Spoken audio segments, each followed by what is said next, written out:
Mind by me, Marvin Fant. Go to Amazon.com, click on the book section, put in my name, Marvin Fant, and my various books will come up, including Renew Your Mind of Sid. Why did God speak to him while he slept? First of all, who am I talking about? Well, for that answer, let's go to Genesis 15:1. After this, the word of the Lord came to Abram in a vision. Do not be afraid, Abram. I am your shield, your very great reward. But Abram said, Sovereign Lord, what can you give me since I remain childless, and the one who will inherit my estate is Elijah of Damascus? And Abram said, You have given me no children, so a servant in my household will be my heir. Then the word of the Lord came to him. This man will not be your heir, but a son who is your own flesh and blood will be your heir. He took him outside and said, Look up at the sky and count the stars, if indeed you can count them. Then he said to him, So shall your offspring be. Abram believed the Lord, and he credited to him as righteousness. He also said to him, I am the Lord who brought you out of Ur of the Chaldeans to give you this land to take possession of it. But Abram said, Sovereign Lord, how can I know that I will gain possession of it?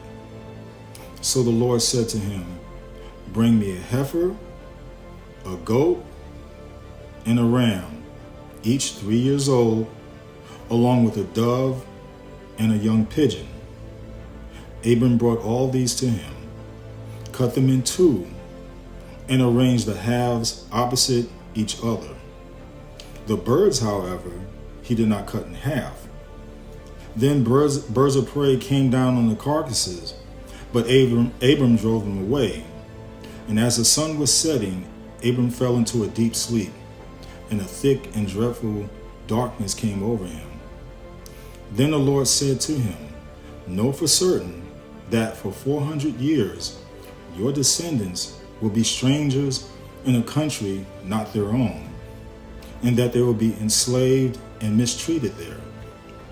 But I will punish the nation they serve as slaves, and afterward they will come out with great possessions.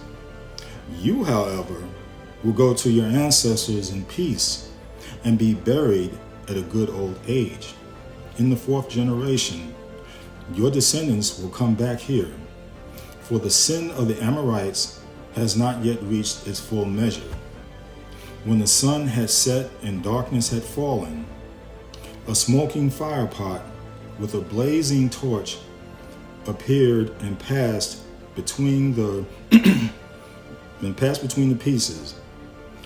On that day, the Lord made a covenant with Abram and said, To your descendants I give this land, from the Wadi of Egypt to the great river Euphrates, the land of the Kenites, Kenizzites, Cadmonites, Hittites, Perizzites, Raphites, Amorites, Canaanites, Girgashites, and Jebusites. So how many stars did Abram count? He didn't. And how many descendants was Abram promised? Countless. And of the animals he was asked to retrieve, which did he not cut in half? The turtle dove and the pigeon.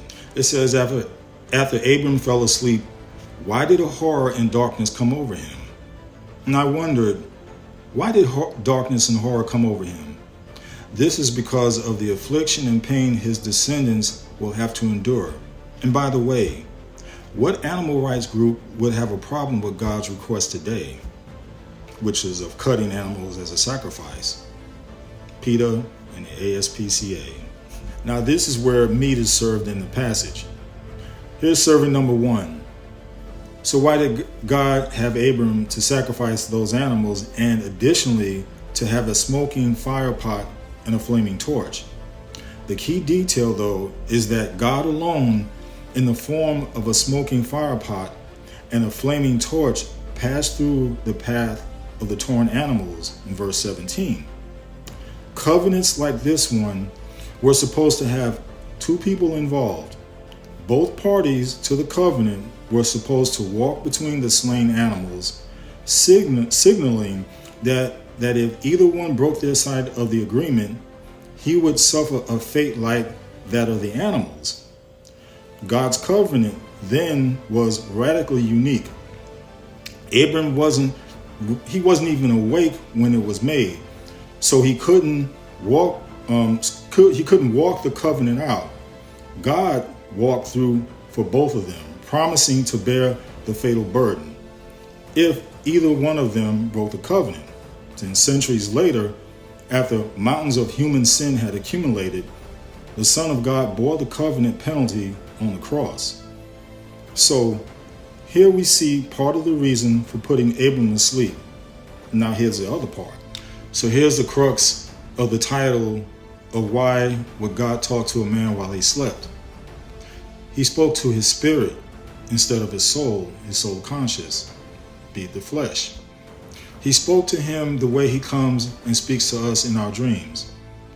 He gave a speech to Adam in his sleep so he could fully understand the importance of God's words. And in order for God's words to be entrenched and fully understood, he will speak to your spirit instead of your soul. And this only happens when you're invested in God. Enough said.